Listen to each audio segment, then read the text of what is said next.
말씀은 베드로전서 1장 1절에서 2절까지 말씀입니다.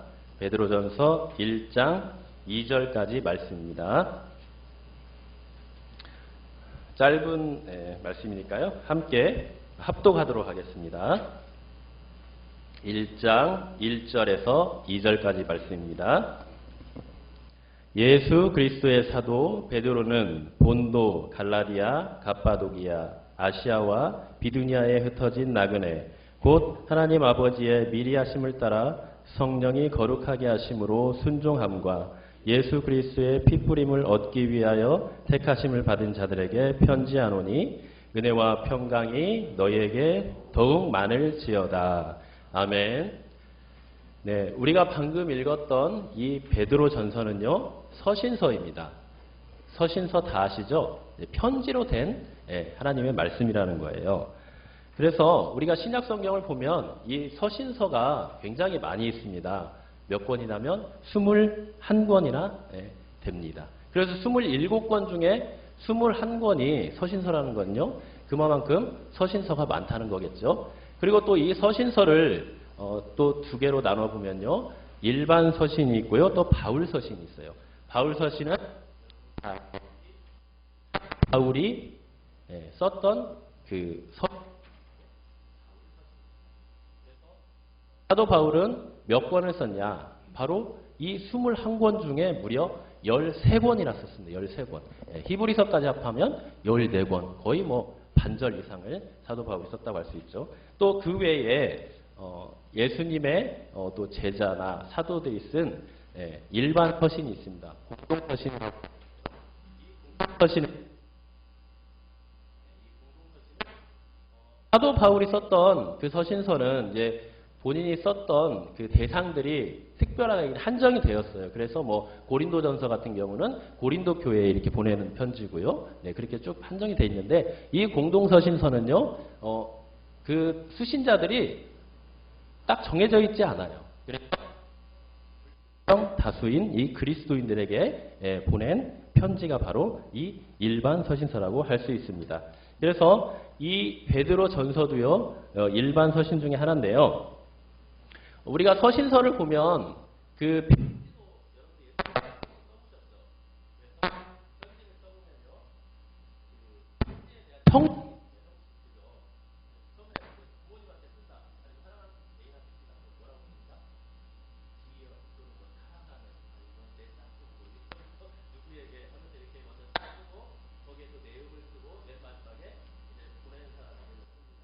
서신서도 마찬가지예요. 그래서 이 서신서를 보면은 맨 먼저 이제 뭐가 나오냐? 여기는 이제 조금 달라요. 반대예요, 우리나라와 같이. 예. 우리나라는 먼저 받는 사람이 쓰는데 우리는 보내는 사람, 이 서신서는 보내는 사람을 먼저 써요. 그래서 맨 앞쪽에 이제 누가 보낸다 이렇게 딱 나와요. 그래서 1절에 보면은 이 베드로전서는 지금 누가 보내는 걸로 나와 있죠? 예수 그리스도의 사도 베드로라고 이렇게 나옵니다. 그래서 베드로가 지금 누구라는 걸 알 수 있어요? 발신자라는 걸 알 수 있어요. 보내는 사람이에요, 베드로가. 예. 그래서 지금 이제 베드로가 이 편지를 보내고 있는데, 자, 그럼 수신자는 누가 될까요? 받는 사람은. 예. 받는 사람은 그 뒤에 또 나오죠, 쭉?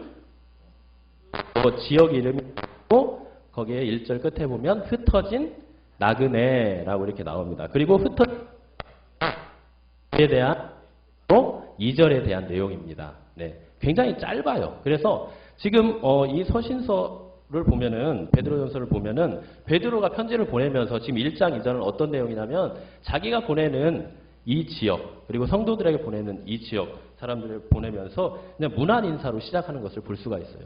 그래서 어떻게 보면은 이 내용이 굉장히 간단해 보이고요, 별거 아닌 것처럼 느껴질 수가 있습니다. 하지만 하나님의 말씀은 어떻죠? 하나님의 말씀은 정말 그 토시 하나도 버릴 게 없습니다. 다 우리의 거룩한 하나님께서 우리에게 주신 진리의 생명의 말씀이기 때문이죠. 그래서 지금 문화는 이 1절과 2절의 말씀이 굉장히 짧고 별거 아닌 것처럼 느껴지지만 사실 이 내용을 깊이 파헤쳐 보면요, 엄청난 그 영적인 보화가 담겨 있는 말씀이라고 할 수가 있어요. 네, 그래서 지금 먼저 베드로, 발신자인 이 베드로를 보면요, 베드로가 자기 자신을 뭐라고 소개하는가를 우리가 집중해 볼 필요가 있습니다. 자, 1절에 보면은 베드로가 자신을 뭐라고 지금 말을 하고 있죠? 예수 그리스도의 사도라 이렇게 말을 하고 있습니다. 네, 예수 그리스도의 사도라고 말을 하면서 자신의 정체성과 신분과 소속이 어디에 있는가를 지금 분명하게 얘기를 해주고 있는 거죠. 그런데 사실은 베드로가 지금 이렇게 말을 하고 있지만요. 우리가 바울 서신을 봐도요. 바울이 자기 이렇게 소개하는 것을 우리는 많이 볼 수가 있어요. 그런데 왜 이렇게 이 사도들이 편지를 보내면서 이 자기 자신을 소개할 때 왜 이 앞에 수식어를 이렇게 붙이는가? 이게 굉장히 중요합니다. 특별히 이 예수 그리스도의 중요하다고 했죠? 예, 토시아나도. 예. 그래서 이 예수 그리스도의라고 지금 지금 베드로가 말을 하고 있는데요. 이 말은 뭐냐? 바로 베드로가 지금 자신이 사도라는 거예요. 사도라는 것을 강조하기 위해서 한 말인데 그 사도가 어떤 사도냐? 바로 예수 그리스도의 사도라는 겁니다. 예, 이게 뭐예요? 바로 예수 그리스도께 속해 있는 예수 그리스도에 의해서 내가 택함받고 보냄을 받은 사도라는 자신의 정체성과 또 자신의 소명에 대해서 분명하게 이렇게 말을 해주고 있는 겁니다. 그런데 이게 왜 이렇게 중요하냐면요.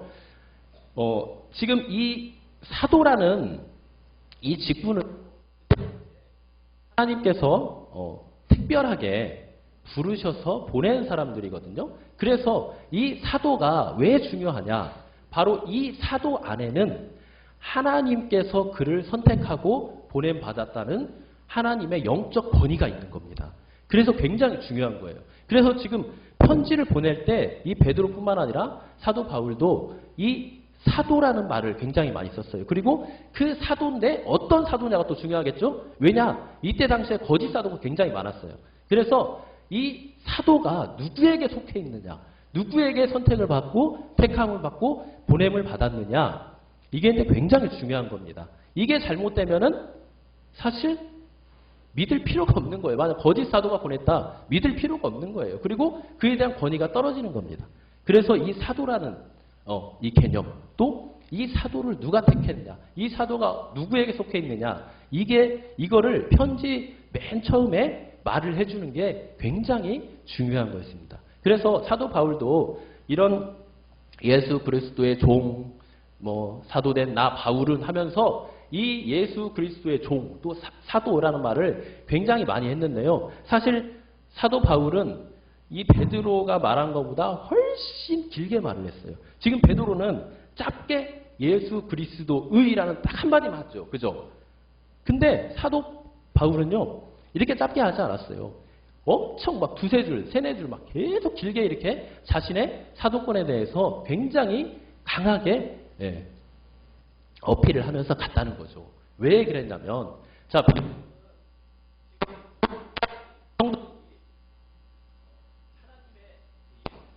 택함을 받고 보냄받은 사도라는 것을 누구나 다 알고 있죠. 예, 누구나 다 알고 있어요. 왜냐하면 베드로는 였고 사도였기 때문입니다. 하지만 사도 바울은 처음부터 택함받은 사도가 아니었어요. 처음에는 예수 믿는 사람을 그렇게 잡아가두고 핍박했던 사람입니다. 하지만 나중에 어떻게 됐죠? 나중에 결국 어떤 사람도 사도 바울을 하나님께 돌이킬 수 없었어요. 누구만 돌이킬 수 있었죠? 하나님만 돌이킬 수 있었던 거예요. 그래서 다메섹 도상에서 예수님을 만나고, 이게 예수님이 직접 만져주셔야 되는 거예요. 예수님이 직접 만져주셔야 이 교만하고 완악하고 강팍했던 사도 바울은 깨질 수 있었던 겁니다. 자, 우리가 뭔가를 깰 때 단단하면 단단할수록 깨집니까? 안 깨집니까? 안 깨지죠? 사도 바울은 그렇게 단단한 사람이었어요. 마음이 완악하고 그만큼 교만하고 율법주의에 쩌들었던 사람인 거죠. 이 사람을 깰 수 있었던 건 결국 누구밖에 없었다? 하나님밖에 없었다. 물론 우리도 마찬가지예요. 우리도 우리의 마음을 돌이키고 깰 수 있는 분은 오직 하나님밖에 없는 거예요. 하지만 사도 바울은 그만큼 완악했기 때문에 하나님께서 깨뜨려 버리신 거죠. 그래서 사도 바울은 그렇게 나중에 그렇게 돌아왔기 때문에 처음에 사도 바울이 그렇게 박해했던 모습을 보면 사람들이 그가 나중에 회개하고 하나님께 돌아왔다는 것을 믿지가 않았어요. 사도라는 것을 인정을 안 했단 말이에요. 그래서 나중에 그토록 사도 바울이 자기의 사도권을 변호하면서 편지 쓸 때마다 나는 그리스도의 종이다. 그리스도의 사도라. 그렇게 강조를 했던 겁니다. 자, 그런데 베드로는 지금 무슨 말만 하고 있어요? 예수 그리스도의라는 말만 딱 한마디만 간결하게 하고 갑니다. 이 말만 해도요, 사람들은 다 믿을 거예요. 아, 그래. 나 베드로, 하나님께서, 예수님께서 선택한 제자의 이제 사도라는 거 알아. 그렇기 때문에 나 이렇게 짧게 한마디만 하고 넘어갔던 것입니다. 자, 그래서 이 사도가 굉장히 중요한데, 사도는 그럼 여러분들 어떤 사람입니까? 사도가 어떤 사람이죠? 사도는 바로 내가 되고 싶다고 해서 되는 게 아닙니다. 여러분들도 마찬가지예요. 여러분들이 지금 예수님을 믿고 성도라고 이렇게 있는데요. 아무리 여러분들의 모습을 보고 마음을 보고 다른 사람들과 관계하는 것을 보면서 어떻게 내가 성도야? 나 같은 사람이 어떻게 성도야? 이렇게 말씀하시지만요. 그거 아주 잘못된 생각이에요. 여러분이 예수 그리스도를 나의 참된 구주로 믿는다면 여러분들은 이미 구원받은 하나님의 거룩한 백성인 거예요. 하나님이 여러분들 인치신 거예요. 여러분들이 되고 싶다고 되는 게 아니에요. 여러분들이 믿음을 갖는 것도 하나님께서 주시는 거고요. 여러분들을 백성 삼는 것도 하나님이 하시는 겁니다. 그래서 여러분들의 입술을 열어서 하나님을 찬양하고 신앙을 고백하고 이렇게 나와서 예배드리는 그 자체가 뭐다? 이미 여러분들은 하나님께 선택받은 귀한 하나님의 거룩한 백성이라는 겁니다. 이걸 여러분들의 마음과 여러분들의 행동에 달려있는 게 아니에요. 구원과 그리고 여러분들의 삶, 그리고 여러분의 존재는 오직 하나님께서 자신의 말씀과 언약에 따라서 여러분들에게 확증하여 주시는 겁니다. 그래서 사도도 마찬가지입니다. 여기서 지금 사도라고 했는데요. 예수 그리스도의 사도라고 했죠. 그러니까 이 사도라는 사람은 어떤 사람이냐? 바로 예수님께서 하나님께서 세상에서 부르셔서 끝입니까? 아니죠. 사도라는 말의 뜻이 뭐죠? 보냄을 받은 자라는 뜻이에요. 그래서 그 택함 받은 세상에서 다시 세상으로 보냄을 받은 사람이라는 뜻이에요. 이게 정말 중요한 겁니다. 그런데 우리 성도님들은 어떻게 생각을 하죠? 우리 자신을 볼 때 보통 우리가 구원을 받았어, 또 새 생명을 얻었어 이렇게 하면은 그냥 구원 얻은 그 자체로 그냥 끝나버리는 경우가 참 많습니다. 그런데 우리 성도님들은 어떻습니까? 어떤 신분이에요? 이 사도와 같은 신분이에요. 물론 우리가 사도는 아니에요. 그죠? 사도는 이때 당시에 초대교회 당시에 예수님께서 하나님께서 특별히 복음을 위해서 선택받은 자가 사도입니다. 그런데 그렇다고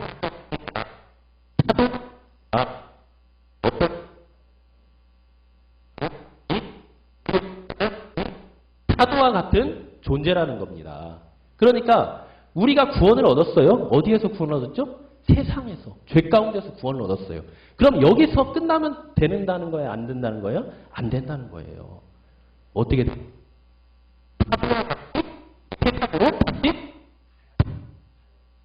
그게 바로 우리의 정체성이자 신분이에요. 우리의 소속이에요.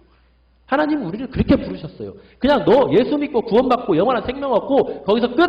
이렇게 부르신 게 아니라는 거예요. 어떻게 하라고 보내셨다고요? 세상으로 나가라고 보내신 거예요. 그래서 이 교회의 가장 중요한 그 사명 두 가지는 뭐냐? 바로 세상에서 죄에서 구원받았다는 겁니다. 그리고 또 하나 세상으로 다시 보냄을 받았다는 거예요. 그래서 오늘 말씀에 보면은 그런 자가 결국 누구라는 거예요? 흩어진 나그네라는 거예요. 흩어진 나그네. 흩어진 나그네. 여기서 왜 흩어졌다고 했을까요? 여러 가지가 이유가 있어요.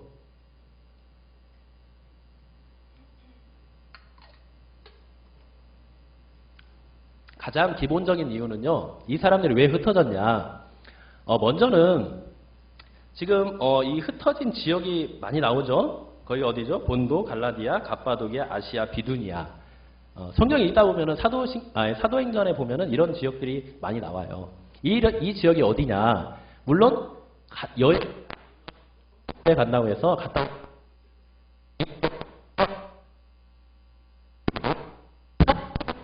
터키. 예. 터키 아시죠? 예. 터키. 소아시아 지역. 그러니까. 예. 그래서 터키에 있는 지역인데요. 이 터키에 있는 지역, 특히 소아시아 지역에 흩어진 유대인들이 굉장히 많이 살고 있었어요. 예. 근데 유대인뿐만 아니라 여기에서 말하는 흩어진 나그네라는 사람들은 단순한 그냥 유대인만을 말하는 게 아니라요. 예수 그리스도의 복음을 듣고 믿는 이방인까지 다 합쳐서 말한 말이 바로 이 흩어진 나그네라는 거예요. 그래서 원래 이제 이 흩어진 나그네는 한 세 종류의 사람들이 있었어요. 세 종류의 사람. 근데 그 예전에 그 이스라엘 백성이 하나님께 범죄해서 바벨론으로 이제 끌려갔잖아요. 그죠? 예. 그래서 그 끌려를 이제 헬라 말로 하면은 디아스포라고 합니다. 디아스포라. 많이 들어봤죠. 그래서 살고 있는 한인 디아스포라 한인, 뭐 어디에 멕시코에 살고 있는 한인 디아스포라, 이렇게 디아스포라라고 해요. 디아스포라. 그래서 흩어져 사는 사람들, 이런 사람들을 디아스포라라고 하는데요. 그래서 이 디아스포라가 굉장히 많이 살고 있었어요. 그래서 바벨론 때부터 거기서 살고 있었다는 거예요. 바벨론 때부터. 예. 그래서 이제 그런 종류의 사람들이 있었어요. 자, 그 다음에 두 번째는 어떤 종류가 있었냐?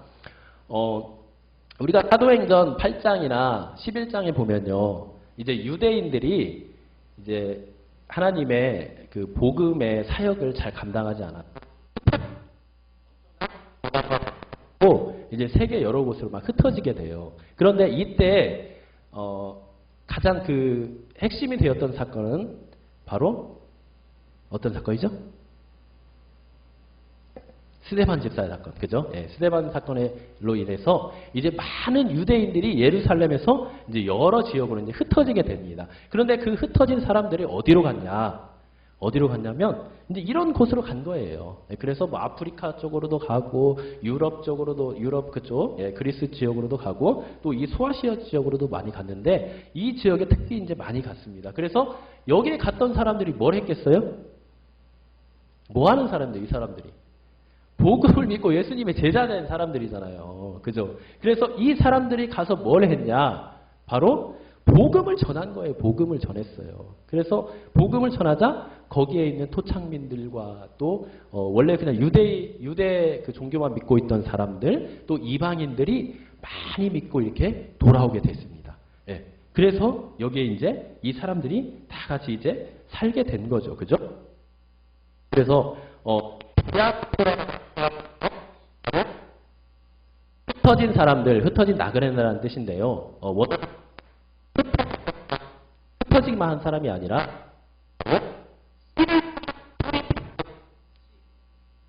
어떤